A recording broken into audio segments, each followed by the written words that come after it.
This is the Pitt State Basketball Coaches Show with women's head coach Amanda Davied and men's head coach Jeff Boschee. Here's your host, Eddie Lomshek.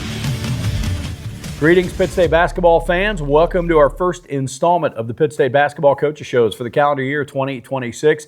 Eddie Lomshek to be joined by women's head coach Amanda Davied here off the top. Men's coach Jeff Boschee with us on the back half of our hour or so. Pitt State team's back at it in the past week. It's a very busy start, very rigorous start to the season for this calendar year.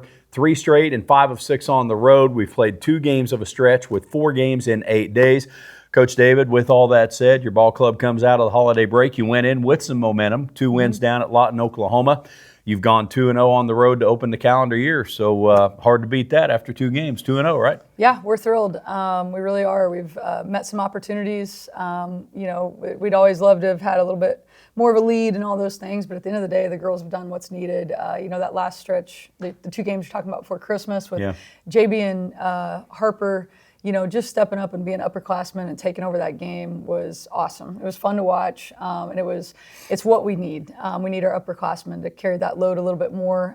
It hasn't been their roles before, but they are starting to settle into it now. I think just Harper, it's just breeding more and more confidence in them when they make those plays. And then to get the wins on top of it, it's starting to make believers of all of us. We knew that going in, we were, you always get ranked on the past year's experience, but at first we kind of shied away like, hey, we don't want to take credit for that. But when it comes to the program, you really need to because, a program like we told them to start trying to get some confidence in them was like the program shouldn't graduate. Like if we're doing the right things, X's and O's wise and all that, we should be able to maintain it.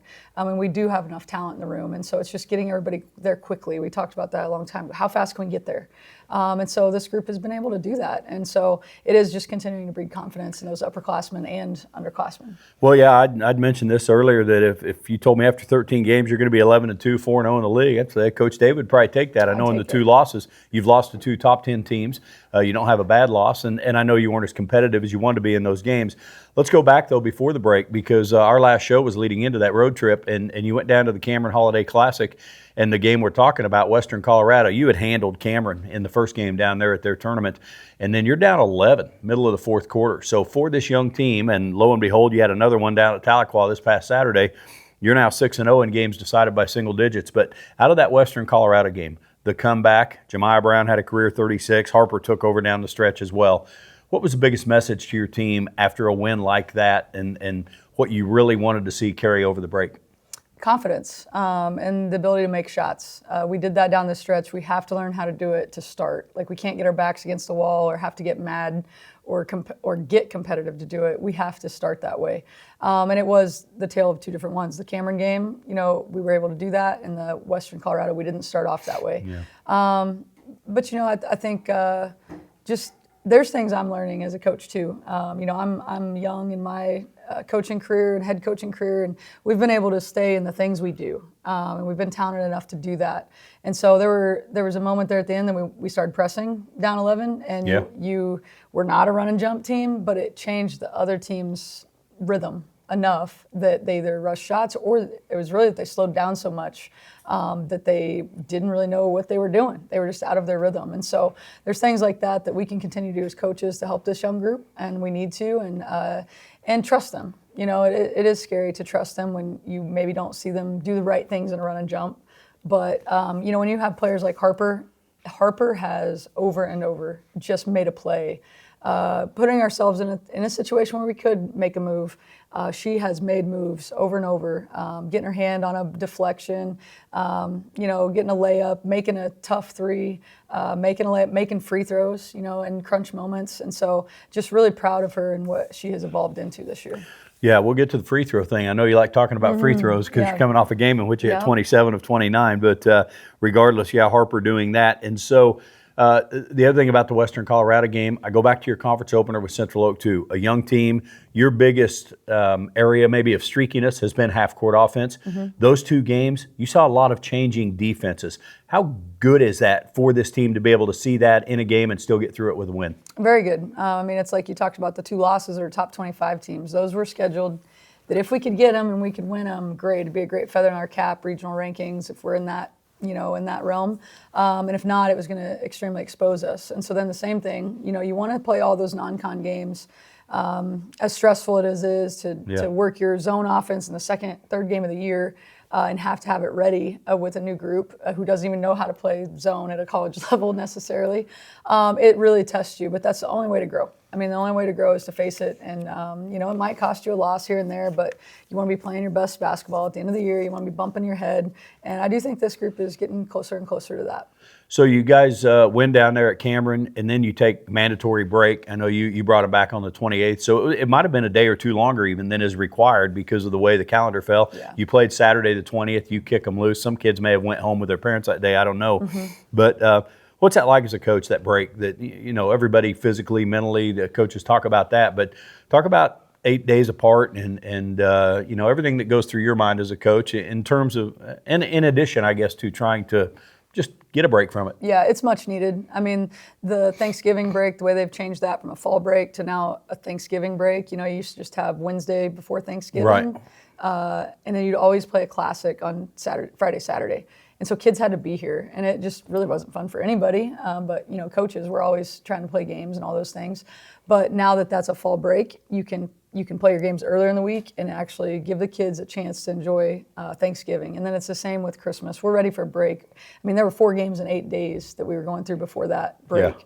And then you're going to hit this stretch that we're in right now that's 4 games in 8 days. So the getting them and staying in shape is tough, but their bodies need that break. As much as we're doing, we really only practice like actually going in physical practice, probably an hour and 45 to 2 hours. It's not like we're doing anything crazy. Yeah. But the mental part of it, I mean, we spent 45 minutes in film because there is so much for this group to know. They've never seen Northeastern State and what they're trying to do in Missouri Southern. I just believe knowledge is power. And so the more that they can know, and we have really high IQ kids, and if it doesn't pay off this game, it's going to pay off next game when we're in school and we're trying to prep for these guys a second time.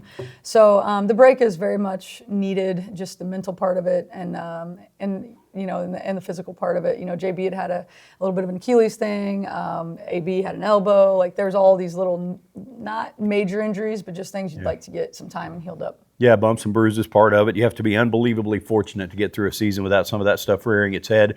So you come back, give people an idea now. You bring them back. You've obviously played some games. You started practicing again on the 29th. You played New Year's Eve or New Year's Day. You've played on the 3rd. Going to play at Southern on the 6th and at home on the 8th. So school's not going on. And for a couple of more weeks of that, give people an idea of the schedule for these girls now in terms of you can be all basketball. And I think if you wanted to practice 4 hours, you could. Yeah. But what kind of things are happening for these girls that there's no school to worry about? We're going longer. Yeah. We're spending more time on the mental part of the game, the film, and like I said, just the knowledge, and then working on ourselves too. Like there's things that we need to review on us, just as everybody's just learning all these plays, and we're trying to add a wrinkle here and there because people are going to do different things to us. And so I think that just the mental, we're spending more time in the basketball classroom because we can, and that'll pay off in the future. Last year we had such an experienced group, but we saw different defenses every game, and so the more you can teach them, the less prep it is later. But we do spend a lot of time on that stuff, and the kids, I think they don't mind it. Like they like to know what's going on, and I like for teams to come to the bench and give me things and solutions, not just be a robot and we have to tell them everything. I think that's part of our job is teach them basketball. Don't have to tell them everything. So yeah, we spend a lot more time. We actually go in the morning. I think Coach Boschee and I work pretty well. He's really good about that. We could go at the same time. We're really blessed at Pitt State to have multiple gyms and be able to go at the same time. But it's nice to use all the goals. Alan Wetzel and his family had blessed us with a great facility where we can get lots of shots up and things. And so yeah, I mean, it's nice. We can really work at any time we need to. The only time it stinks to go in the morning is the day after a game. So that's kind of tough for him, for both of us to manage through that. But it's not bad. It's not bad at all. Like I said, we're just so blessed and we work well together. So it's good. So your ball club, let's talk about different ends of the court here. Offensively, where would you start on progress you feel you've made as an offensive team? I would say We're getting better in the post as far as using them more as options. Amanda had played a 4 really. She was really kind of resistant to the 5, but we're like, man, just trust us. You can be good there. Marie had an injury. Casey's just small. I mean, she's 6 foot, but she rebounds the crap out of it. And so they're starting to figure out their little niches though, and we're figuring those things out. We're starting to develop some roles. I'm starting to figure out who I can call a play for, and that their best chance to score is doing this or that. Hannah Miller has gotten a role, I think, that's identifiable. JB, we just got to get JB to be fierce all the time, like to know that you are the first option now. Like you don't have to just dribble around and look for somebody else. Harper's gaining more and more confidence. I think hers comes from she's not doing nursing. We're just in clinicals right now. Yeah. So she has some free mental space, a little lighter. But even, Ashlyn had a little setback, and so she's getting more consistent. Just all of them. I mean, they're starting to gel a little bit, and they're starting to figure out each other's roles too. Marin, as soon as I went and told her, like, she's doing great, let's, be more aggressive and all those things, she was shooting 50%, 42, and 90 from the free throw line. As soon as I spoke to her, it's like, boop. And now she's coming back. She had 20 versus NSU. And so I just think the consistency, them finding their spots and knowing where and when they should score within all these plays. Defensively, you have pretty good numbers, 37% allowed, 29% from the 3, less than 63 points per game given up. How would you describe your team defensively right now? It's a new identity. Yeah. I mean, we have been a good rebounding team through, probably since Coach Schrader was here. Actually, we really emphasized rebounding as my assistant a few years ago, and we've got, I think, some pretty good defensive rebounding drills that we just focus on. And they say, you'll be good at what you allow, or what you don't allow, or what you do work on. And so I think our kids are pretty attentive to that. And we do crash offensively pretty well, but defensively we try to limit to one shot, one or none, and then. But I think our length is helping us. I think we can guard. And honestly, it goes back to we can get through ball screens. That's been a huge thing for us. 2 and 3 years ago was if you can't get through a ball screen, you're going to be at a disadvantage. And so I really think Marin, Cambry, Lola, Hannah Miller, Clara, our younger kids get through ball screens great. And Harper has worked at it, and Harper does a great job right now of getting through ball screens. JB does all right. So that is huge. When our post doesn't have to always be pulled away, that's a big piece of it. Yeah, the sets with ball screens, it's a huge part of the game today as opposed to the old spread them out, motion, pass, and cut offense. And so it's something you have to be able to do. So Gorilla Women sitting pretty good, 11-2, 4-0 in the MIAA. We're going to take our first break. When we come back, we're going to go through 2 games last week at Arkansas, Fort Smith, and at Northeastern State. And then we'll look ahead to this week at Missouri Southern on Tuesday. First home game of the new year with Newman on Thursday. Back with Coach David. More of the show is right after this. The Silverback Fund just helps us go above and beyond to be able to be the best in the MIAA. You see it as a financial investment, but it's really an investment in people, which is what Pitt State's all about. We recruit at such a high level. We are competing against a lot of Division I's now. What's going to set us apart and have us in the conversation is the financial part of it. We couldn't have this success without individual donors, without the community support. If you're on the fence about giving, come out to games, look at the athletes, and see what kind of experiences they're getting. Welcome back to the Pitt State Basketball Coaches Shows. Again, our first installments of this calendar year. We'll have 8 straight weeks. That'll get us to the last week of February. And, man, it'll go by in a hurry when you start playing 4 doubleheaders in 8 days. And then school will resume in a couple of weeks, and we'll settle into a routine of 2 doubleheaders a week. So before you know it, we'll be in the dog days of the season. But the Gorilla Women doing their job here early in the calendar year. Again, 2 wins last week. First one was New Year's Day. And thank goodness to Curtis Jans, the AD at Arkansas Fort Smith, playing afternoon games. Everybody else that played that night. And so the college football that was on, the 2 games in the day were kind of duds. And then that night was Mississippi and Georgia, so that was a little more fun to watch. But good win for the Gorilla Women. Coach, you go down to Fort Smith, and you had not played since December 20th, and you scored on your first 4 possessions, never trailed in this game. Harper Schreiner had the 8-point first quarter. So how about kicking off the new year with that kind of opening period? Yeah, I mean, to score early, I think it was Harper that really was aggressive, and so it breeds confidence with other kids. It takes the weight off whenever, instead of going, your first 4 possessions like we may have done at Northeastern State. or Western Colorado. You know, we're just trying to get them, like I said, to understand their spots, get into something that you really feel confident in, and try to get us to score. And so it is a much better feeling to start off on strong offense, and it makes your defense lighter. So we just talked about how it just breeds confidence with everybody. So then, you know, we see a lot of good, healthy scoring going on in that game. Mm-hmm. Yeah, 79 points, obviously a good game, especially in conference on the road. Fort Smith had one win on the year, and those can be scary games. You know they're looking at the break as a reset, maybe a chance to do that, and they've retooled their roster, and so it's a very new team. You end up with, a lot of contributions, but Harper not just scoring early, 18 points, 9 rebounds, 7 assists. She has, I think it was at Tahlequah on Saturday, was maybe her 11th career double-double. So how about Harper's ability to fill a stat line like that? Yeah, well, you know, and that's the credit to her teammates for making those shots so she can get, you know, almost a triple-double. That's probably the 4th or 5th time or maybe more, that she's flirted with a triple-double. And so we do need people on the end of that to make some shots. She's always been a great rebounder. She will get the occasional steal. She's great off the ball. And actually, she's made some huge steals down stretches where we've really needed something. And then, for her she's getting more confident from the three. And played well from the three-point last year, I felt like. Efficiency-wise, yeah. And so, but she's getting to the rim and finishing better. I think she feels that way as well. But she's always been great distributing. I mean, they tried to ice us in a few situations, and she'll pick apart a defense like that. And so she can really read the defense well. She has good basketball IQ, so she knows what they're supposed to do. And so it's fun to watch her in those moments. Well, there's no substitute for experience. Harper Schreiner has played and started 112 games, former freshman of the year, 3-time honorable mention all-conference. She's been a part of a conference title, 2 conference tournament titles, 3 national tournaments. You know, you go on and on with that stuff. You mentioned her rebounding, and she had a double-double at Northeastern, 18 and 10.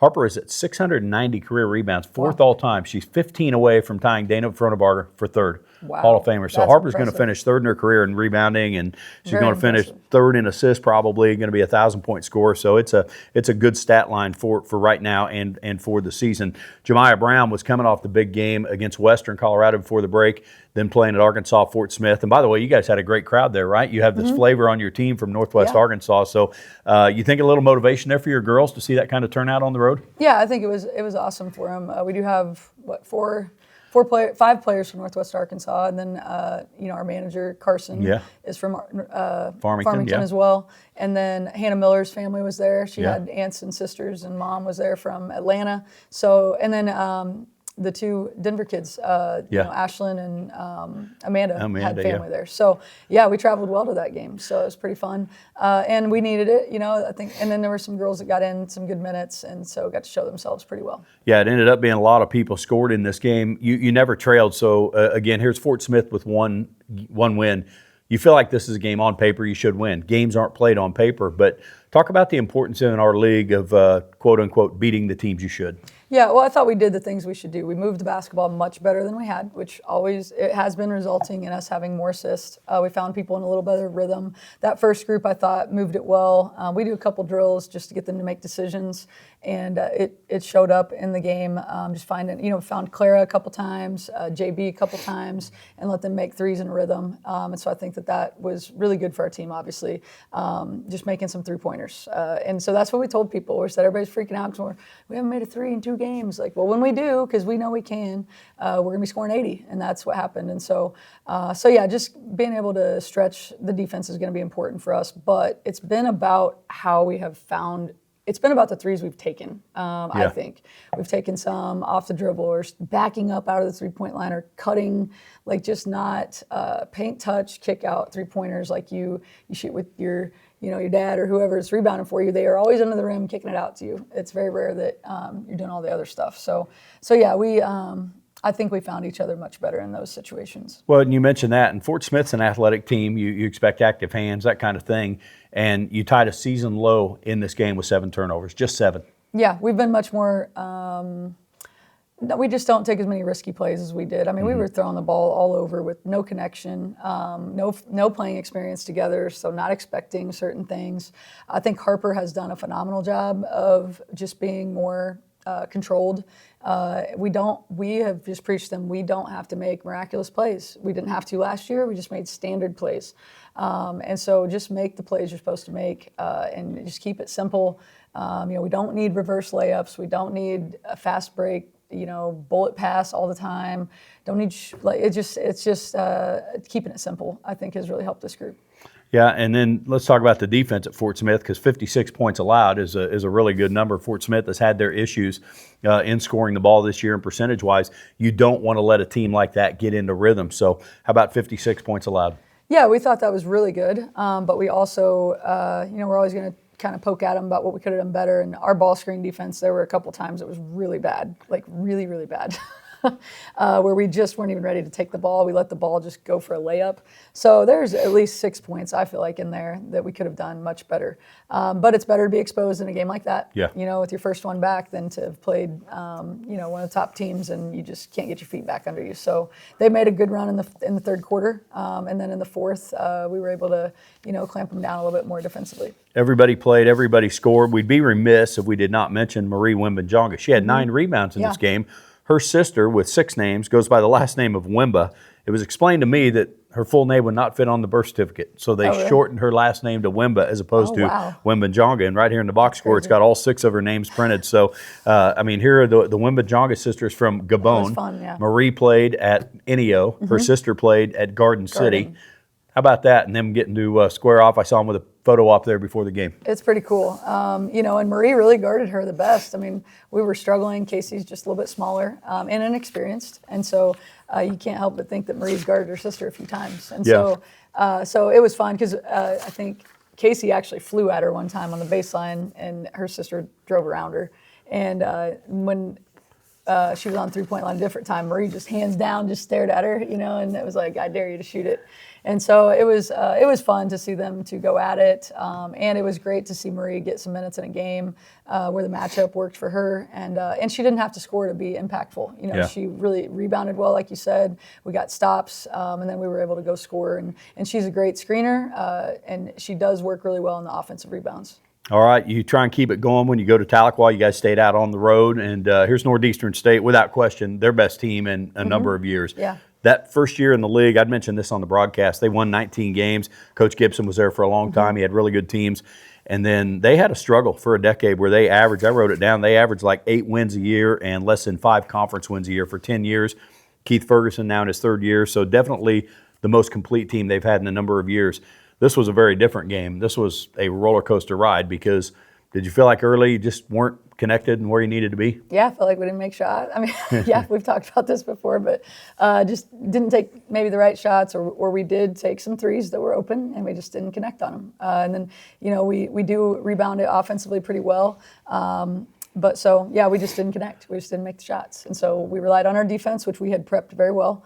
Thought Coach Fritz did a really good job on the scout. I thought the girls did a great job of one-day flip, right? We just had 1 day to prep. Yeah. And so I thought they did an outstanding job of being really attentive and intentional in what we were doing. This will be a game that tests your mental toughness because when shots aren't falling, you've said it, you can't let that affect your defense. Yeah. Just like baseball. You make an error, you can't take it to the plate with you because you'll strike out. Right. And if you strike out, don't take it out in the field because you'll make an error. So shots aren't down, but then you have a run in the second quarter, you're down 11, up a bucket, down 2 at half, up 6, down 5. And then a 20-8 fourth quarter. So as a coach, how pleasing is that to see your girls just hang in there and then save their best for last with that fourth quarter? Yeah, well, we've talked about our defense being a stronger point of this team, and so we haven't always been able to say that. And so I think you do ride the positives when you can, especially when you're struggle shooting. You find positives, and so the positives is our rebounding, and that we allow only 1 shot a lot of times, and then that we are able to defend a little bit. And so if we can just defend a little bit better, I think it was Angelo State that we said if you'll just defend a little bit better, you'll win the game. Even if you only score 23 again. Because they scored 26, I think. And so it's like, and we did, And so I think this group because we've talked about that and we're kind of taking that as a pride point, they have zeroed in on the scouts and being knowledgeable, and that is really hard to do with 7 new kids and 4 of them being freshmen, 2 transfers. They've never seen these teams. They've never seen the kids. They have no facial recognition. We're going through all this the first time. So what I hope is the second time through, we're even better. And we'll talk about that from first half to second half. Yeah. Okay, you've seen everything once. We need to be better at it. And for this team, I feel like we have done that for the most part. So we hang our hat on that. It didn't used to be that way. We just say, just go answer. We just say, go score. And this team they're figuring out the flip of that. Make sure you get a stop and then score when you can, pretty much where we're at. Yeah, you mentioned the rebounding. Neither team shot it great, but you had a plus 15 rebound advantage. You didn't have a ton of offensive, but you held them to only 5. That's a great stat. 15 boards for Casey McCumber. Harper had the double-double, 18 and 10. I don't know who the free throw coach is. I know you don't like to talk about that, especially when it goes well, but the Gorillas hit 27 of 29 free throws, near automatic at the line for that. Coach Marin Adams, 20 points, her dagger 3 in front of your bench. You're in a game. They don't want to foul yet, and I think it was a 4-point game, and Marin, who had not made a 3 in the game, just buries it. And I think it's her 9th of the year. She's made 1 3 in 9 different games. So percentage-wise, it's not great. Describe Marin's skill set offensively. She can play at all 3 levels. She's long. She's crafty. You've seen her sliver through some rotations where she gets in a layup or gets the foul. And she's figuring it out as far as how to move the basketball against the rotation. But other than that, she. I do think sometimes in traffic, they'll get their hand on something. But those are really the 2 things that she's working on. Other than that, she can shoot it from the 3 well. She just went through a little, like I said, I kind of cursed her because I was telling her, hey, start doing more, like you're shooting it well, you're doing all these things, be more aggressive, and then, it can kind of hit different in those situations. But she's done a phenomenal job. And there was some fun stuff with, Reese, the point guard from the other team, being from Farmington. Yeah. And so there were some extra motives there, and she definitely called game on that 3-pointer. She was ready. We've talked a lot to her about be down and ready. Like she'll kind of just stand, like you can in high school, and then you can get ready. We are always talking to her about being down and ready, ready to shoot. And, I think that'll continue to get better as we go. Yeah, and again, 15 rebounds for Casey and good bench points, 8 each for Hannah Miller and Ashlyn Yao. Hannah's were really important. She had 4 in the fourth quarter that were huge as far as Pitt State taking a lead. So you get this win, and now you're back home per se. It's a road game at Southern, but at the same time, talk about the next game is always the most important one, right, on the schedule. So you don't want to let your guard down. How's this team responded, you feel like, to those type of scenarios? We'll find out on Tuesday. Yeah, I mean, I'm Honest Abe, so I'm not going to say we've been great about, kind of getting our spikes out, ready to go. Like we always say, like, you can't just talk the talk. Like, you can't just be about the rivalry. You can't just be talking about any type of little dramas or anything like that. Like, you've got to walk the walk because people are coming after you, and it's hard to know that until we get down 11, and then it kind of like wakes them up, like, man, they ain't messing around. Like, no, like, let's go. JB is notorious for that. And so it has been our MO to come out and be the aggressor. So that will be very, very important with Missouri Southern. The Northeastern State game, there's a lot of, we're all recruiting the same kids. Sure. So there's a lot of that stuff that is fun. And then there's a lot of it that, can be personal and all that stuff. And so I think there are some personal things that, we have to defend that you're at Pittsburgh State and that, you're here to continue the tradition and all those things. And because it's rivalries, it's fun, and it's very competitive. And you'd be remiss to not look back and know that we played really well at the conference tournament, and there were kids on the Southern team that probably don't like that, and they're going to come for you. And so our kids we just have to be ready to go. We have to be ready to go. Yeah, no choice in the league, and we're still early in the conference season, but the Gorilla women have done their job, sitting at 4-0, only undefeated team through 4 games, but only 4 of a 22-game conference schedule, so a long way to go. That'll do it with our first part of the show with Coach David. We'll take a break. When we come back, men's coach Jeff Boschee will join us on the other side. Stay with us.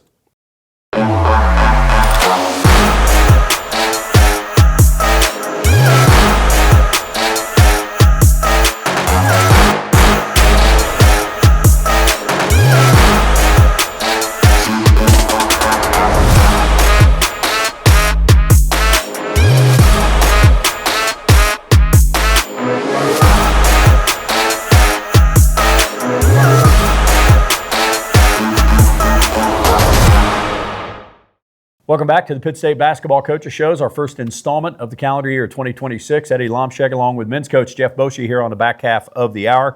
If you're with us on this Monday the 5th, we're coming up just past 6 o'clock, coming up here at the bottom of the hour on 100.7 and through the KSHQ app. We're going to have national radio coverage of the Division I AA Football National Championship game. Pitt State teams will be at Missouri Southern tomorrow. Home opener for this year will be against Newman on Thursday. And also want to remind you, this show released in video form through the Pitt State Athletics YouTube channel at noon on Wednesdays. Coach, you guys come out of it, and you had a little longer break. Talked with Coach David. They had played on the 20th. You guys actually finished in San Antonio before that. So we had a couple of shows before the Christmas break. But take me back to December, and you'd gone 1-1 in San Antonio, and last played, I think, on the 18th. So what was that like dealing with a little longer break? Yeah, we did it last year too, and I wrestled with the decision of whether or not to schedule a game right before that break, like the girls did, and trying to either get a game in there, a non-conference game, or get move one of our conference games. And actually talking to Zane before our Arkansas Fort Smith game, and told him we should have probably moved this thing to that Saturday before we were able to get going. But the break's always good. We had some guys banged up. It was good to not have to play Ethan there in San Antonio, give him a little bit longer rest. Hayden was bothering, had some injury issues, and even D-Wash being able to play a little bit, giving him a little bit more longer rest. But everybody's got to go through it. We just had to go through it a little bit longer, and it's good to get home. Those guys get home, get a little break, get away from us, get to see their families, and all that stuff. But that's probably a little bit too long for me. Yeah. If you go back to San Antonio, you had lost to Permian Basin, who was a 3-7 team, and I know that didn't leave a good taste in your mouth.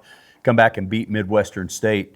Hard-fought game, very competitive game down there. So talk about that difference psychologically, getting to have that winning taste in your mouth as opposed to chewing on what could have been 0-2. Yeah, last year going into break, we lost 2 down there, and shot the ball extremely bad. And just being able to bounce back from a loss.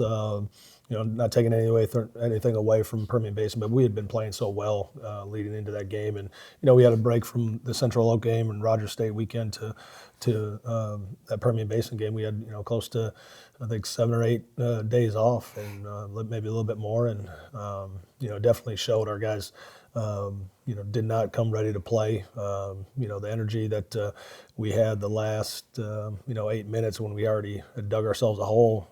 We needed that the whole game, and we just didn't bring it that first game. But it was nice to bounce back and see the guys handle a little bit of adversity and play better. And I didn't think we played great against Midwestern State. I think I said this before, but I feel like we played great in a spurt of about 10 minutes to really balloon the lead open and kind of coast into a win. Yeah, it was definitely, it was noticeable though. Played harder, more engaged early on against Midwestern State. Yeah, it was I think 9 days. You mentioned that because we'd played Central Oak, Rogers and Central Oak, whatever order, Saturday, and then you played a Tuesday, Wednesday in San Antonio. So that's not very many games in a pretty good amount of time.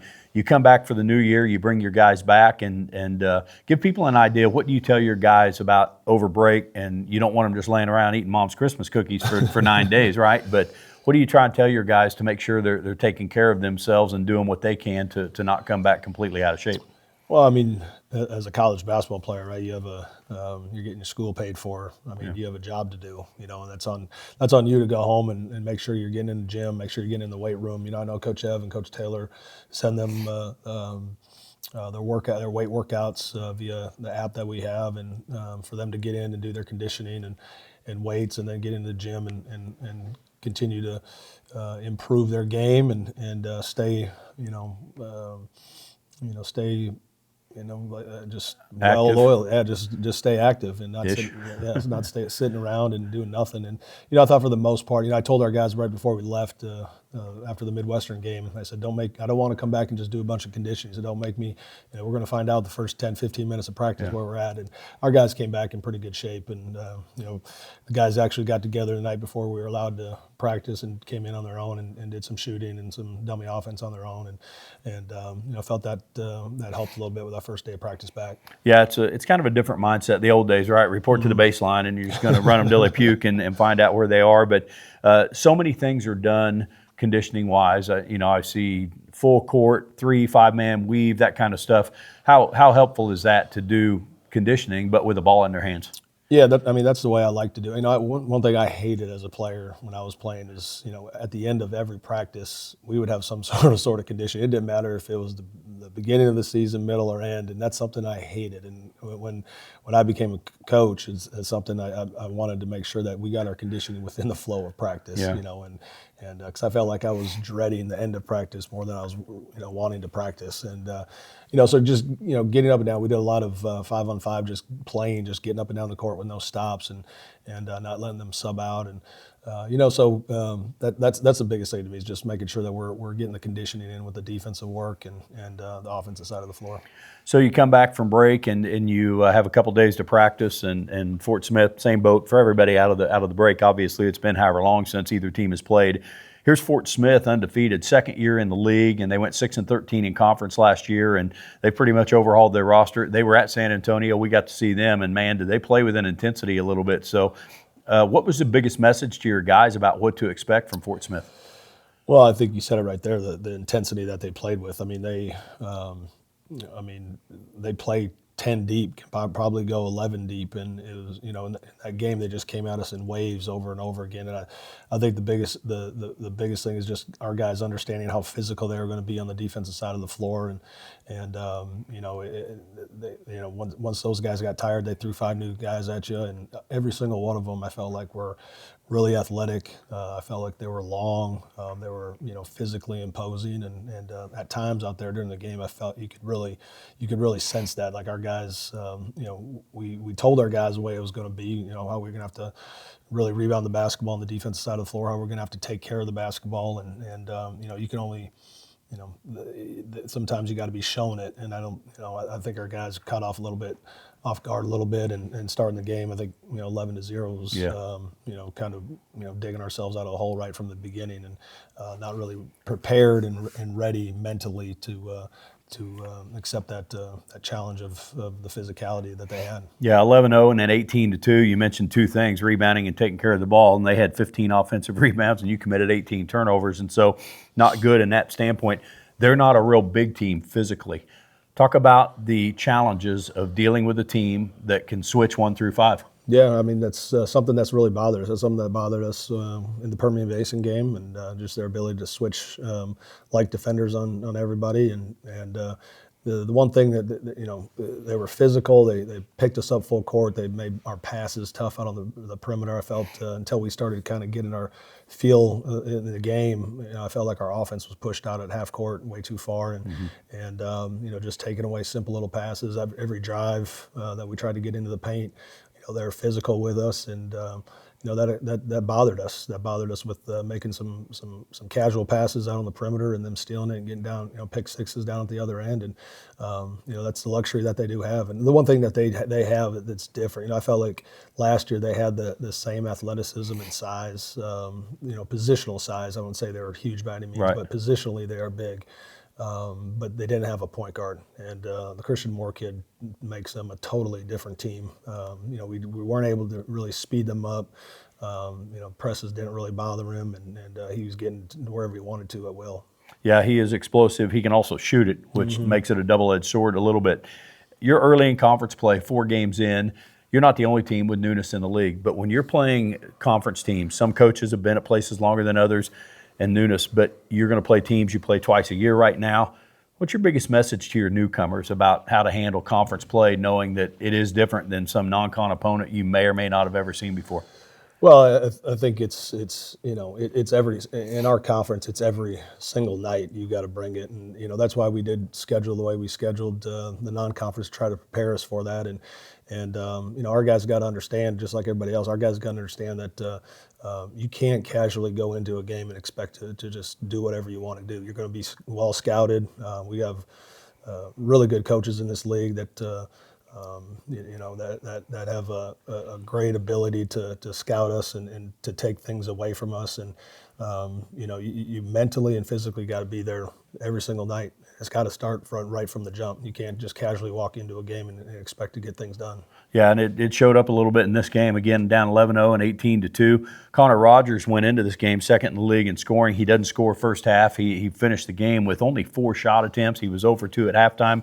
He gets 11 with 7 of them coming at the stripe in the second half. But talk about Connor as a leading scorer for you guys and what's important for him maybe when facing certain teams that can guard him the way Fort Smith did. Yeah, I think they did an unbelievable job of just making everything tough for him, making his catches tough. I thought that, just switching off onto him and putting that size on him. They had 33, the 6'6" kid on him quite a bit. And, the one thing, Connor's got to get a little bit better at is just being elusive, especially with the basketball and sometimes relieving pressure. The other thing is trusting teammates, and not forcing. I think the first half felt like there was a couple times where he could make sprayed it out to the perimeter from some wide open looks from other guys and, taking some tough shots.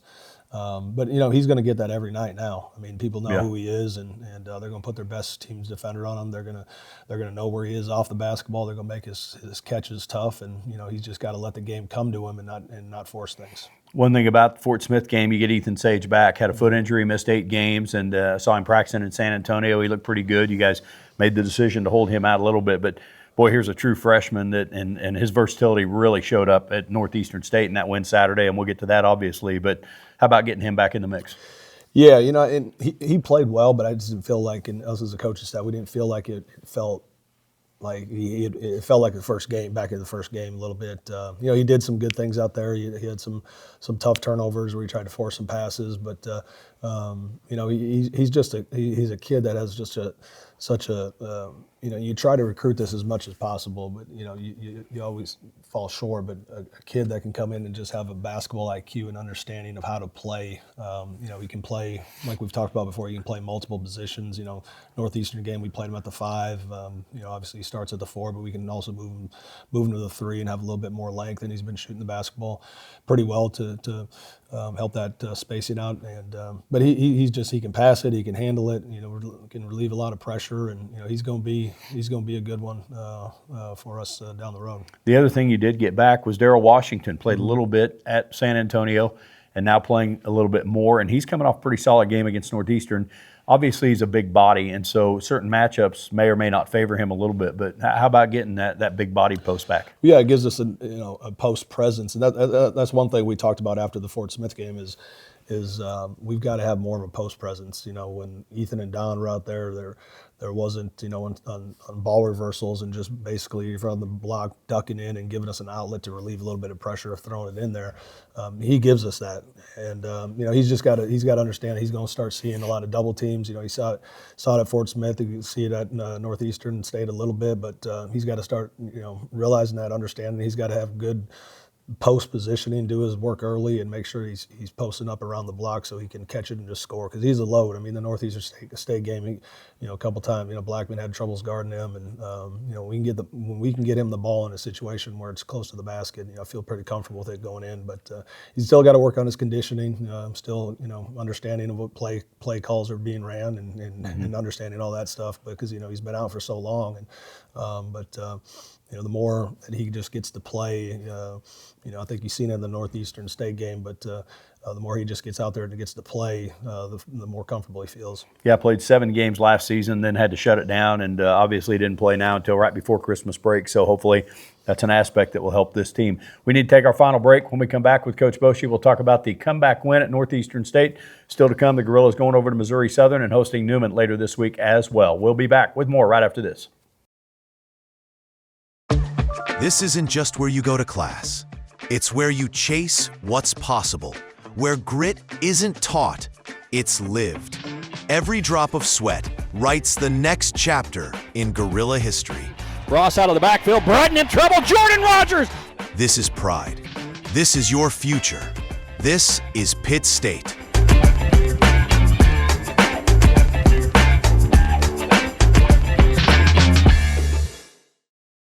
Welcome back to our final segment of our first Pitt State basketball coaches shows of the calendar year. Eddie Lomshek, along with men's coach Jeff Boschee. Gorilla men, like the women, stayed out on the road after Fort Smith, made a relatively short trip over to Tahlequah, Oklahoma, and beat Northeastern State in just as wild a game as you can imagine. The score sounds 98-95 in overtime. Coach, a streaky game, and here's Northeastern State, a lot of newness to their roster as well. Man, can they score it? All 5 starters averaging in double figures, so it's another team. Blackman's a little more of a post presence than maybe Fort Smith has. We talk about the versatility, but talk about handling Northeastern and your biggest concerns going in, given their versatility and explosiveness. Yeah, I mean they score the ball at a high clip. You know, and Tahlequah is just always a tough place to play. Ever since I've been in the league, even as an assistant coach, coming down here has always been tough. You know, last year Washburn comes in here and comes into Tahlequah and gets beat. And I don't know, it's just something about Tahlequah or something about the gym. I don't know what it is, but Jay's a heck of a coach. You know, he was at Drury when they won the national title in 2012, I think it was, something like that. And so he knows what he's doing. And you know, he's got 5 really good guys and a couple guys off the bench that can really play. The big kid, the Australian kid, is going to be a really good player. But the one thing that concerns us, obviously, just the scoring, but the way they score in transition, they do a great job of attacking closeouts, getting paint touches. You know, the Glenn kid, the Washington kid, and you know, the Reed, just being able to getting downhill. They just put constant pressure on your defense, and you know, we're the beginning of the game just back and forth with them, and you know, and then obviously then you got to worry about Blackman inside, just his ability to post up, and the other thing, he's so used to traps just because of his scoring ability one-on-one that you know, now he's become a pretty good passer out of those traps, and that's one thing we adjusted to in the second half a little bit more, is making sure that our double teams didn't come so far out on the court when he had the basketball, making sure it was a little bit lower down on the block. And you know, we went back and looked at our traps with him, and I think when he was off the block, we were at I think 1.3 points per possession, and then when he was on the block with our traps, it was like 0.65 or 0.7. So, you know, just understanding that and making the adjustment, I thought our guys did a good job on that, you know, to get that run back there in the second half. Yeah, they're a team. They are tough to double anybody because of their ability to shoot it out of so many spots on the floor. Jay Havens, who you mentioned, their coach,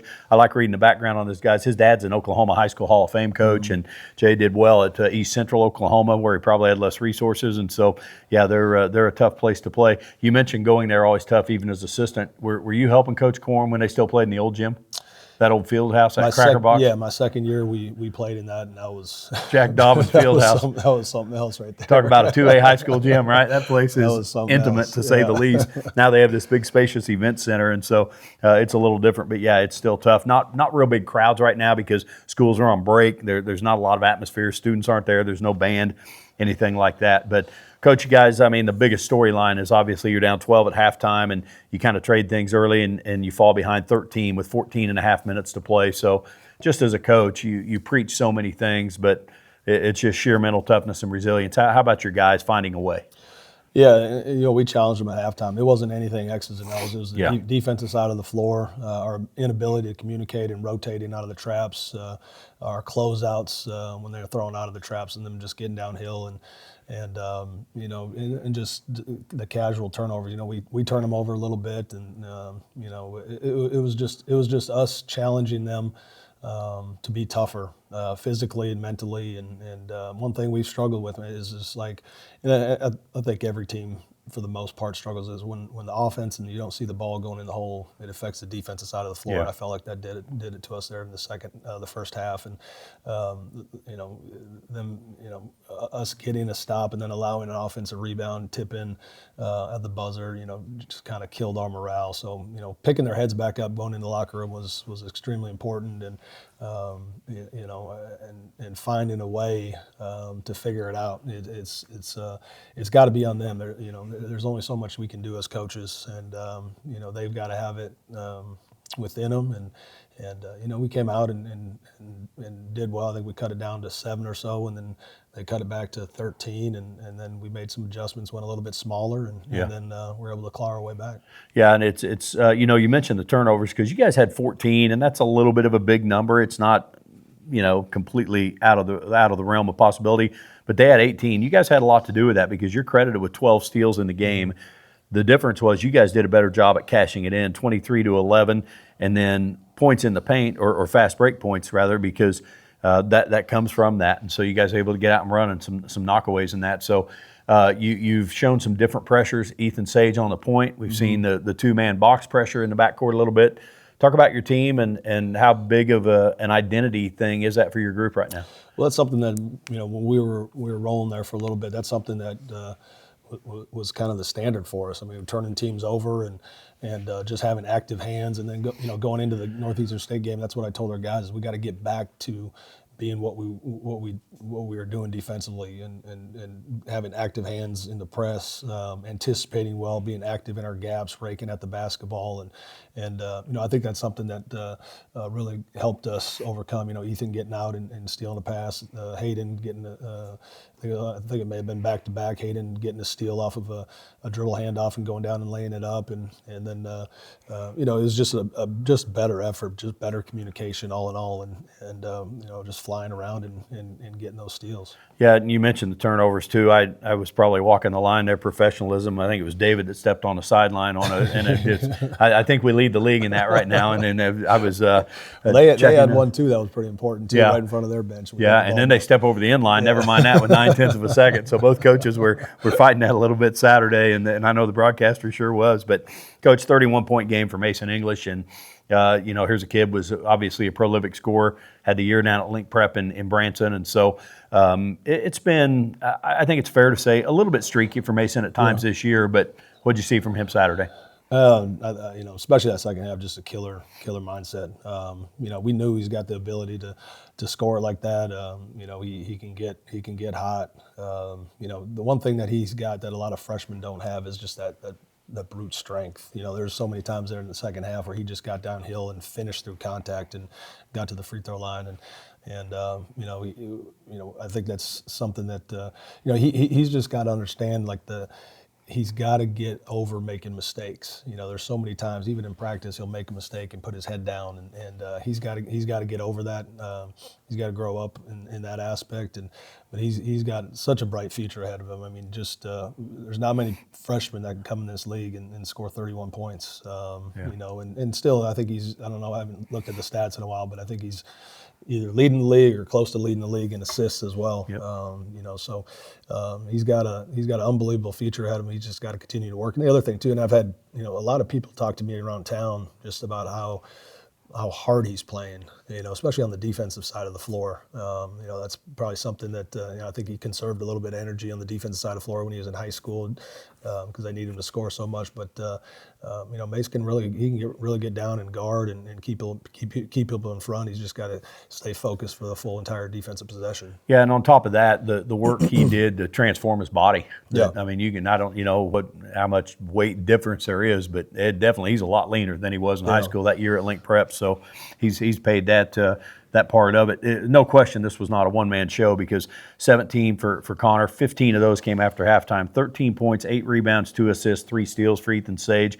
But Hayden Shanks, 12.8 rebounds, and had that free throw. First one couldn't have missed it by more than he did, and I don't know how much time there was left, but he ends up making 1 out of 2 with 9/10 of a second left. And so Hayden, a gritty player, he's got that blood and guts personality a little bit. So man, how about at the end of the day? That was a Hayden Shanks kind of game, wasn't it? It was. And the people don't know this, but the day before the Arkansas-Fort Smith game, he sprained his ankle pretty bad. The next day, came in, shoot around, and 2 days before the Arkansas-Fort Smith game. So the day before, he practiced maybe one possession, then would get off, and so it still was really bothering me. Even after the Northeastern State game, he was limping out to the bus. But the kid he's battling a really bad bruised thumb, strained ligament in his thumb, and he's got tape all over his body. Just maybe need to put a headband on him or something. But he's just and I told the news this the other day, but the one surprise and the one thing I'm most proud of with this team, especially him, the mental toughness it takes as a college basketball player to be here for 3 years and not really play and stick it out. And then to come as far as he's came. and being a guy that sometimes we just can't take him off the floor because he does so many things for us, and not just scoring, but defensively, just understanding personnel, understanding the scouting report, understanding where he needs to be. He just does so many things, and him scoring the basketball like he did the other night is just an added bonus for us. But super proud of him, and just love his grit. Fourth-year junior out of Bentonville, and he needs to get one of those hockey helmets if they'll let him play in that, so he doesn't hurt himself diving around the floor, the old human bruise. David Coben, 9 points off the bench, and he missed some good looks. He had really good looks in the first half. He went 0 for 3, and yet he had a pretty good efficiency going into that. David didn't play at all at Fort Smith, so talk about a kid like that who, again, he was a go-to guy in high school at DeSoto, and where is he in the process and where he fits in the mix right now? Well, the one thing with David is just like, if you come to our practice, he looks like one of the best players out on the floor. And since the Maryville game, when he had that game where he had about 15 points, like he hasn't been as aggressive as he was at the beginning of the year. Just being, I don't know if he's playing, second fiddle to Mace and to Connor when they're out there on the floor. But like, if you come to practice and you watch David, I mean, he's pushing that thing full court. He's making plays. He's throwing lob passes. He's defending his tail off. And we keep telling him, like, David, you have to do this stuff in the game. Like, let this stuff translate. Like, we're not holding you back. We're not telling you not to do anything. We're telling you to go out and do these things that you're doing in practice and doing them in the game. And nobody can take your confidence from you. The only person that can take your confidence is yourself. And he did that the Northeastern State game, and we felt like he'd been, he had a really good practice when we got up to Tahlequah, and we decided as a staff we got to throw him out there, and if he's not going to do what he's been doing in practice, then we're going to get him out. But if he's going to be aggressive and he's going to look to attack and he's going to defend the way we know he can defend, then he's going to get minutes, and so that's up to him on whether or not he wants to play a lot. Yeah, there are a lot of nights that he's rarely not the quickest guy on the floor. You see that on both ends of the floor, and so it was good to see him come in and contribute on the stat line. Pitt State at Missouri Southern on Tuesday, home with Newman Thursday. Southern games are going to be played at Robert Ellis Young Gymnasium. They're renovated in Leggett and Platt, and so be forewarned of that if you're listening to this on Monday thinking about going over. But, Coach, it's a big win, right? You had lost to Fort Smith. You don't want an 0-2 start, and yet you still continue with this schedule. 4 games in 8 days, 3 straight, 5 of 6 on the road. So your team has some mental toughness now. This was your first win in 5 games that have been decided by single digits. So talk about how that needs to carry over. Well, yeah, again, you got to continue to learn lessons and learn lessons in failure and learn lessons in success. And, we've shown now that, we can fight through some adversity, and now it's got to be a consistent thing. We can't revert back. The last now 4 games, we've lost 1, won 1, lost 1, won 1. We got to stay level. We got to continue to bring the same mindset, especially that we played with there in the second half, and the mindset that we played with in Midwestern State. We got to stay humble when we have success, and we can't just be locked in and ready to go when our back's against the wall. And that's the true measure of a champion, is how you handle success, but and also how you handle failure. And I've talked about this before, but that's what's so impressive about those championships at Northwest, is how they can continually to have that motivation to step forward and just destroy teams every night. That's something that's rare, and that's something our guys got to learn. Well, hopefully it will come. Gorilla teams at Missouri Southern on Tuesday the 6th. If you're not going over to Joplin, we'll be on the air just after 5 o'clock. And then again, first home game in the new year with Newman on Thursday. So hope to see a lot of folks out at John Lance Arena. With that, we're out of time on this Monday. Big thanks to Coach David and Coach Boschee. I'm Eddie Lomshek. Thanks for being with us, and go Gorillas.